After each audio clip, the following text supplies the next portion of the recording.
112번째 말씀, 예수님의 진정한 제자들이라 하는 제목으로 말씀을 드리는데, 지난번 요한복음 강의 말씀을 조금 살펴보면은 예수님께서 십자가를 지시고 십자가에 달려 계신 그 시간이 모두 6시간입니다.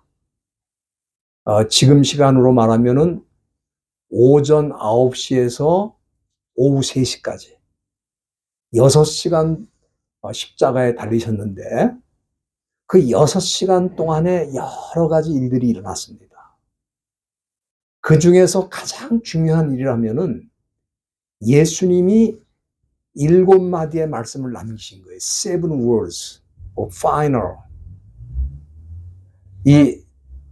마지막 7가지의 말씀을 남기셨는데, 그 중에 제일 중요한 말씀이 뭐냐 하면은 내가 다 이루었다고 하는 그 6번째 말씀이거든요. 다 이루었다, 그렇게 말씀하시고, 마지막 하신 말씀이 뭐냐면 내 영혼을 아버지 손에 부탁합니다. 그리고 세상을 떠나셨거든요. 예수님께서 십자가에서 말씀하신 다 이루었다는 이 말씀은 최후 승리의 메시지라고 할 수 있는데, 우리 예수님께서는 이 세상에 오시는 그 첫 순간부터 이 세상에 태어나자마자 헤롯이라고 하는 사람이 자기가 왕인데 또 이스라엘의 왕이 태어났다고 하니까 질투심으로 이 아기 예수님을 죽이려고 베들레헴의 2살 아래 아기를 다 죽인 것입니다. 이렇게 해서 예수를 죽이려고 사탄이 헤롯을 이용한 거죠. 그러나 우리 하나님께서 그 아기 예수님을 보존해 주셨고, 또 그 이후에 40일 금식기도 하실 때에는 금식기도를 마치자마자 또 사탄이 와서 3가지 시험을 주면서 예수님을 무너뜨리려고 시도를 했고, 그리고 심지어 예수님의 수제자 베드로를 이용해가지고 예수님이 예루살렘에 올라가서 고난을 받고 십자가에 죽을 것을 말씀하시니까 그렇게 하시면 안 됩니다. 그걸 앞장서서 반대하도록 사탄이 베드로까지 이용한 거예요. 그리고 십자가에 달려 계신 동안에는 지나가는 사람들이 조롱하면서 자기는 구원 못하면서 무슨 다른 사람을 구원하겠다고 그러느냐. 당장 십자가에서 내려오라. 그럼 내가 믿겠다. 이렇게 조롱하면서 사탄이 사람들을 이용해가지고 예수님이 십자가 지시는 걸 끝까지 방해하도록 그렇게 했던 것을 우리가 보았습니다. 그러나 이 모든 유혹을 이기시고 예수님 끝까지 십자가를 지심으로 마지막 순간에 모든 것이 다 이룬 것을 아시고 다 이루었다, 그렇게 말씀하셨는데, 이 이루다라는 말은 이 텔레오라는 말인데, 이거는 끝을 보다, 또 목적지에 도달했다, 완성하다. 우리 영어로 말하면 complete이라고 하는 단어가 있죠. 완성을 했다. 우리 예수님께서는 요한복음 3장 17절에 보면은 왜 이 세상에 오셨는지를 분명히 보여주셨습니다. 하나님이 그 아들을 세상에 보내신 이유가 저로 말미암아 세상이 구원을 받게 하려 함이라, 그렇게 말씀하셨는데, 예수님이 끝까지 십자가를 지심으로 온 인류에게, 온 세상이 구원받는 길을 여셨다, 이 말이에요. 그래서 우리 주님은 다 이루었다 하시고 이 세상을 떠나신 것입니다. 우리도 이 세상을 떠날 때 예수님처럼 다 이루었다고 할 수 있을까? 사람들은 그런 말을 하죠. 감히 우리가 어떻게 다 이루었다고 할 수 있겠습니까? 우리는 부족한 것도 많고 부끄러운 것도 많은데 그렇게 말하기는 어렵지 않습니까? 그러나 여러분들 디모데후서 4장 7절에 보면은 사도 바울의 고백이 나오는데, 그의 마지막 고백이죠. 인생 마지막에 했던 고백인데, 거기 보면은 내가 선한 싸움을 싸우고 나의 달려갈 길을 마치고 믿음을 지켰다. 나의 달려갈 길. 다시 말하면 하나님께서 사도 바울이 부르심을 받은 이후에 그가 달려가야 되는 선교적 사명을 다 마쳤다 그 말이에요. 그래서 하나님 앞에 갈 때에 나의 달려갈 길을 다 마쳤다. 그렇게 고백을 했는데 저와 여러분들도 우리에게 주신 사명이 각자 다 다르지만 다 하나님이 맡겨준 사명이 있어요.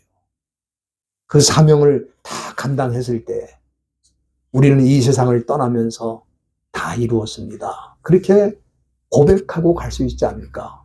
저는 그렇게 생각을 합니다.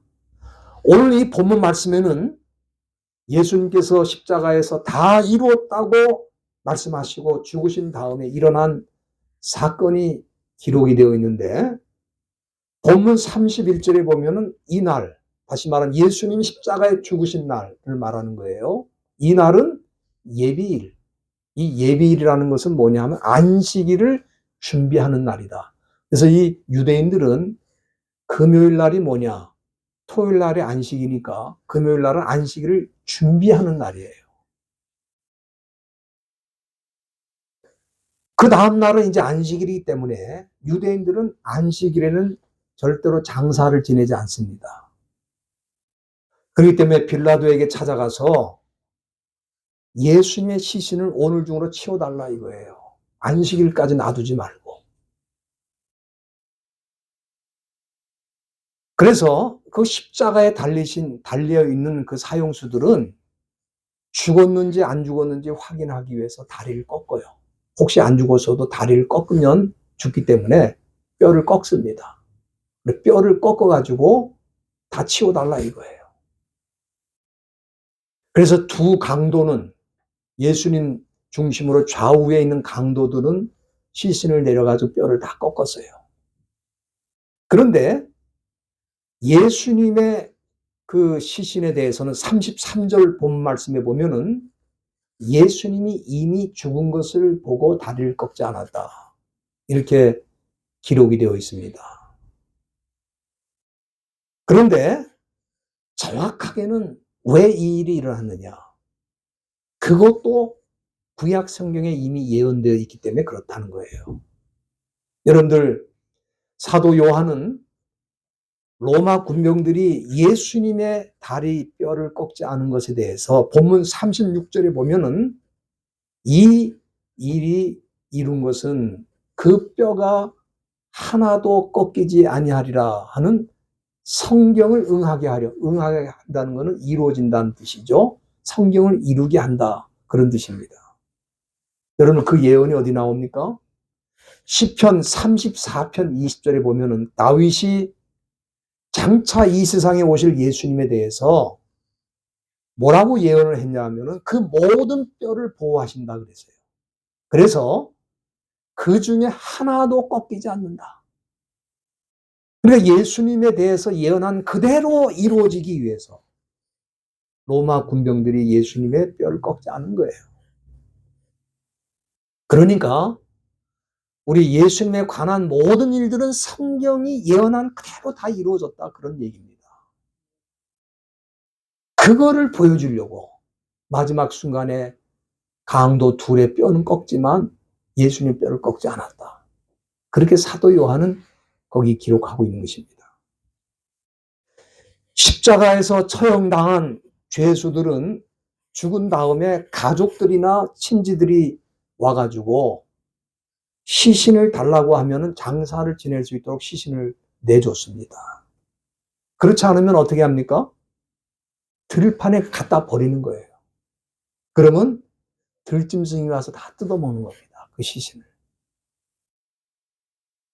그런데 이 예수님의 시신에 대해서는 육신의 형제들이 많이 있었잖아요. 그러니까 그 형제들 가운데 아무도 예수님의 시신을 달라고 요구하는 사람이 없었어요.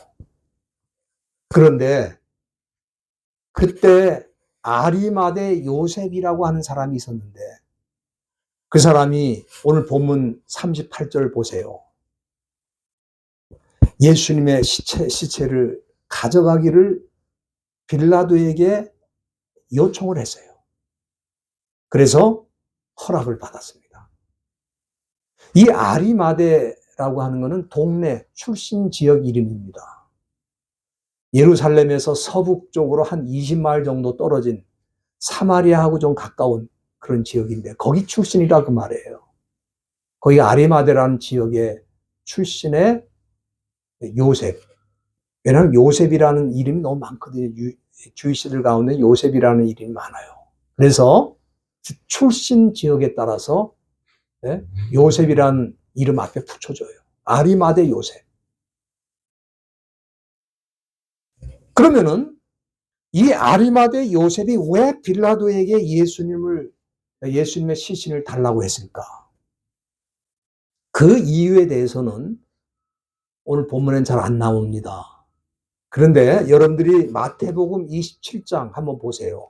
마태복음 27장 57절 여러분들이 말씀 한번 보시기 바랍니다. 거기 보면은 저물었을 때, 해가 저물었을 때 예수님이 십자가에 죽으시고 이제 해가 저물었어요.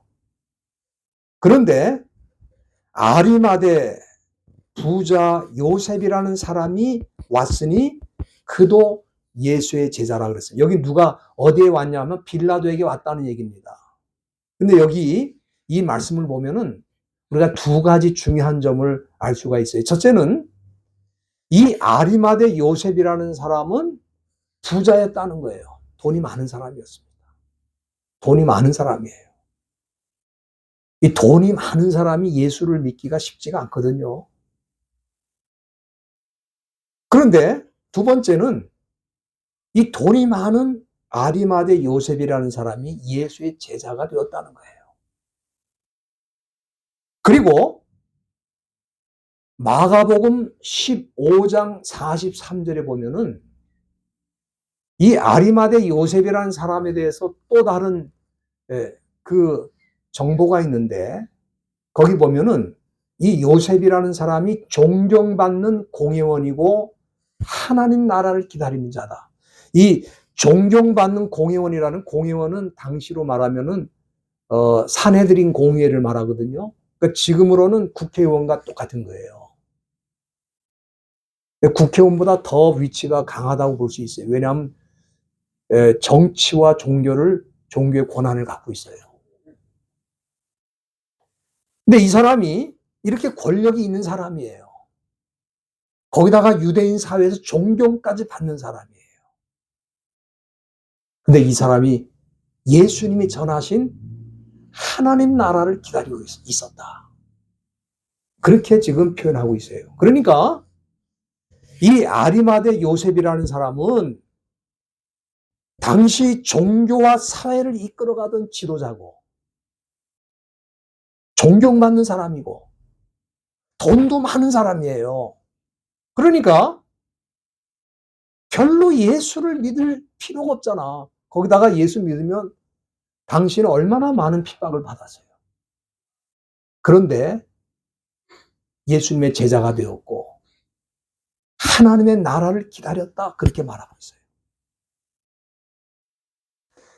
여러분들 사실 이 아리마대 요셉이라는 사람은 사회적 지위가 있었기 때문에 평상시에는 예수님을 따르는 제자의 모습을 그렇게 완전히 드러내놓고 살기는 어려웠을 것입니다.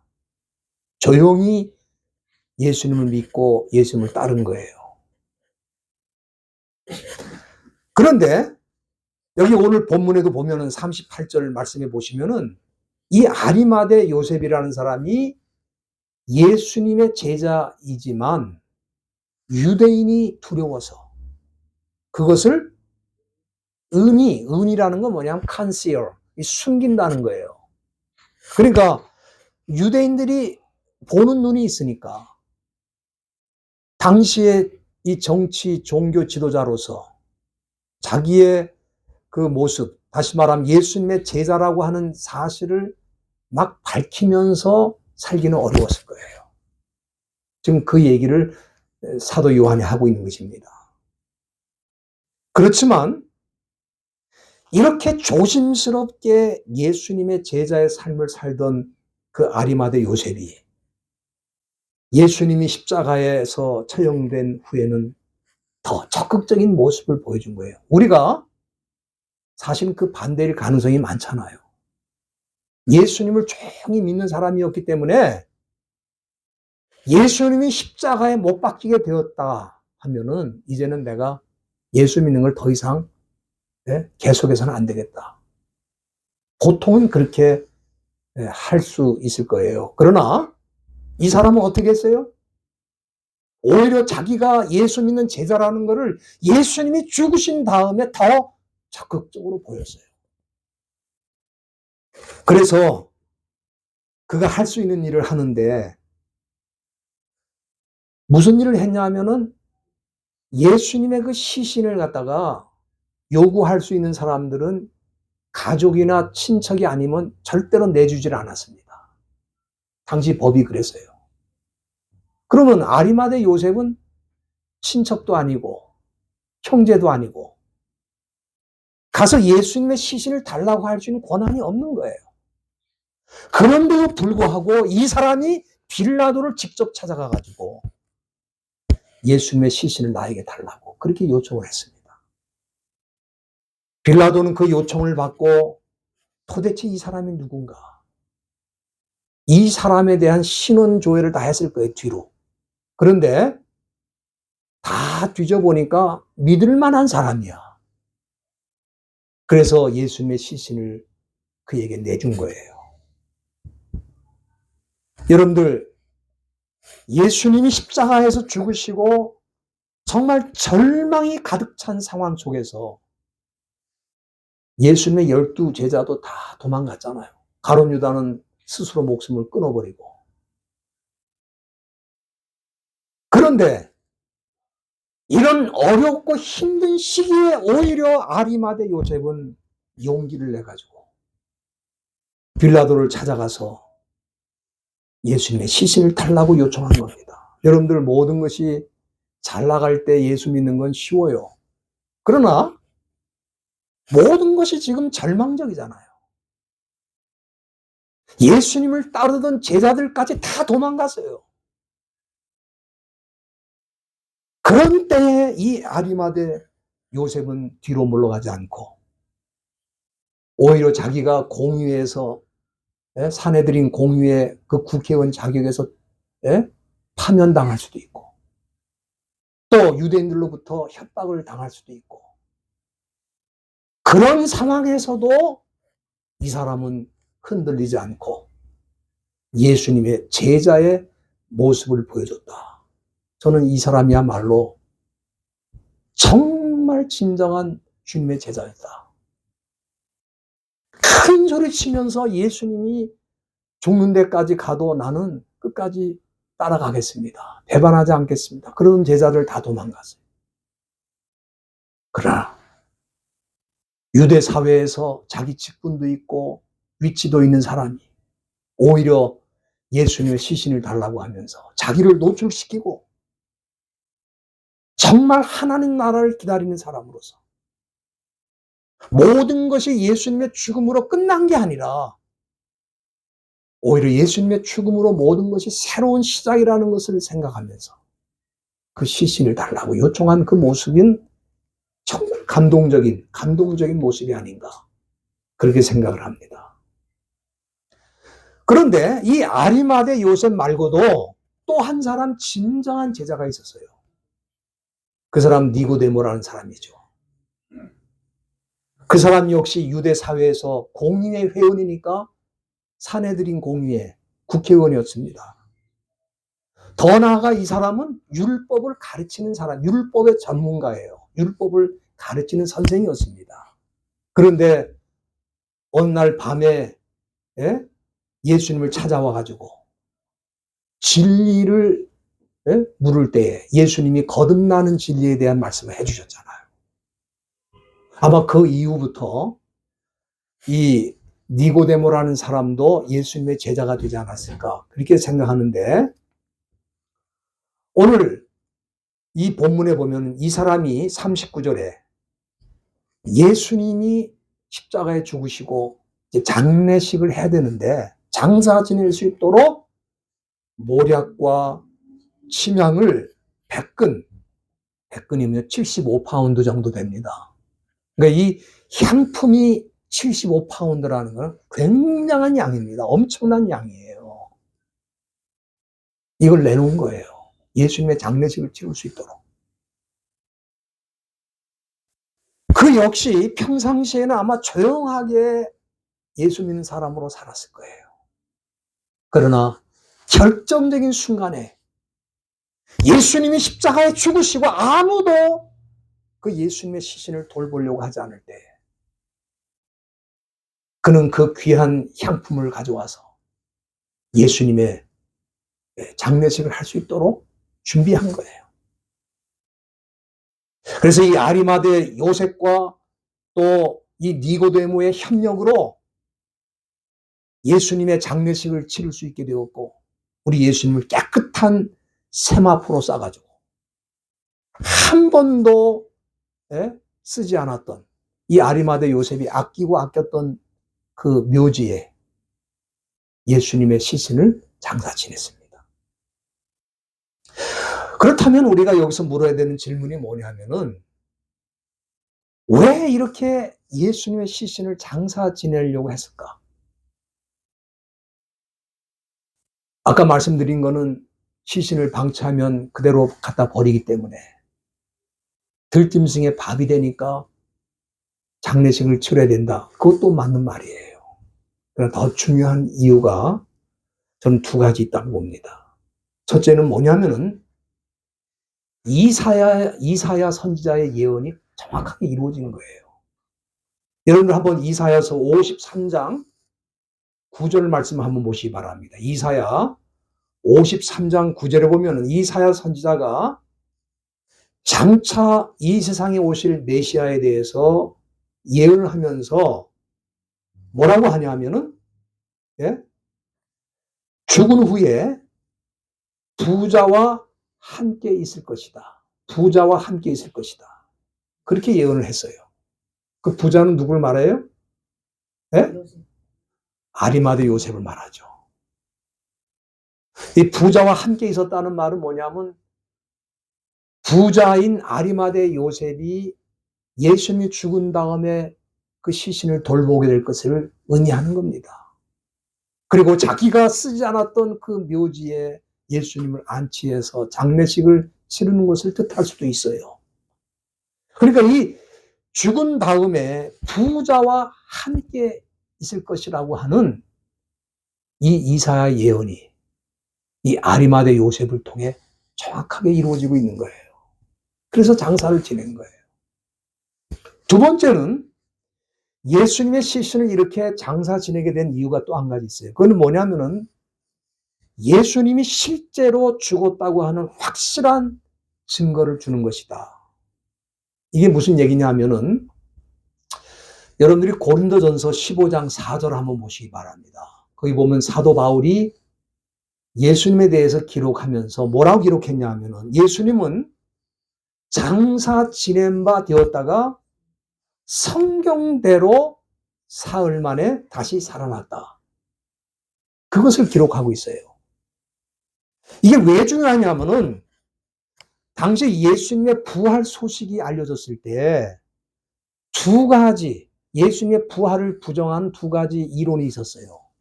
첫째가 뭐냐면 도난설. 도난설은 뭐냐면은 예수님의 시신을 훔쳐가가지고 어디다 숨겨놓고는 예수님이 부활했다. 제자들이 떠들고 다녔다. 이게 도난설입니다. 예수님의 부활 진리를 믿지 못하는 사람들이 만들어낸 가설이에요, 가설. 두 번째는 또 뭐가 있었냐면 기절설. 기절설이 있어요. 그건 뭐냐면 예수님이 십자가에서 죽으신 게 아니라는 거야. 기절한 거지. 잠시 기절했다가 깨났다는 거야. 부활한 게 아니라는 거야. 그래서 이 장사를 지냈다는 게 그렇게 중요한 거예요. 유대인의 법대로 장사를 정확하게 지낸 거예요. 그리고 그 무덤에서 사흘 만에 부활하신 거예요. 이거를 확실하게 보여주기 위해서 장사 지내는 게 중요한 거예요. 그런데 그 일을 누가 했느냐? 제자들도 다 도망가. 형제들도 다 무관심하는데 유대 사회의 위협과 또 여러 가지 불이익을 감수하고라도 이 아리마대 요셉과 니고데모라는 사람이 예수님을 장사 지내는데 앞장섰다 이 말이에요. 이건 너무너무 중요한 게 아닌가. 저는 이 아리마대와 니고데모의 그 역할을 보면서 우리가 두 가지 중요한 교훈을 배울 수 있다고 봅니다. 여러분들 이 두 가지 중요한 교훈을 놓치면 안 돼요. 첫째는 뭐냐면은 이 두 사람이 예수님의 진정한 제자가 가야 되는 길이 무엇인지를 보여줬다 이 말이에요. 저는 이 두 사람을 예수님의 진정한 제자의 모델이라고 생각을 하는데 그들이 왜 모델인가? 12 제자가 실패한 곳에서 그들은 진정한 제자의 모습을 보여줬다 이 말이에요. 평상시에 예수님을 따라다니고 3년 반 말씀을 배우고 제자로서 흉내는 다 냈지만 결정적인 순간은 다 도망갔잖아요. 그러나 이 사람들은 결정적인 순간에 나타나서 오히려 그 제자들이 도망간 자리에 그들이 들어가서 예수님의 시신을 끝까지 장사 지내는데 헌신했다 이 말이에요. 이 진정한 제자의 모델이에요. 오늘날 이 시대도 그렇습니다.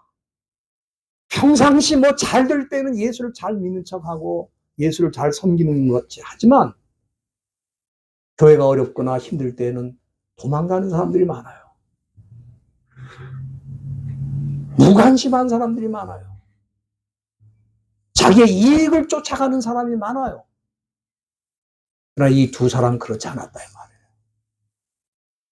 두 번째는 이 교회사적으로 또 중요한 교훈이 있어요. 왜 그러냐면은 예수님이 십자가에서 죽으심으로 제자들이 다 도망갔잖아요. 그러면은 어떻게 보면 예수님의 제자 공동체가 거기서 끝난 거야. 다 도망갔으니까. 그런데 이 두 사람이 나타나서 마지막 순간에 예수님의 제자인 것을 분명하게 드러내면서 예수님의 시신을 끝까지 장례 치르는 걸 통해서 제자들의 공동체가 끝난 게 아니라 이 두 사람을 중심으로 계속해서 이어져 가고 있다는 사실을 보여주고 있다 이 말이에요. 엄청난 사건입니다.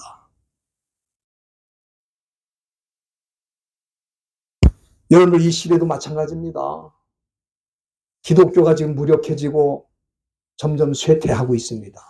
그러니까 가짜 기독교인들, 소위 말하는 종교인들이 교회 안에 판치고 있어요.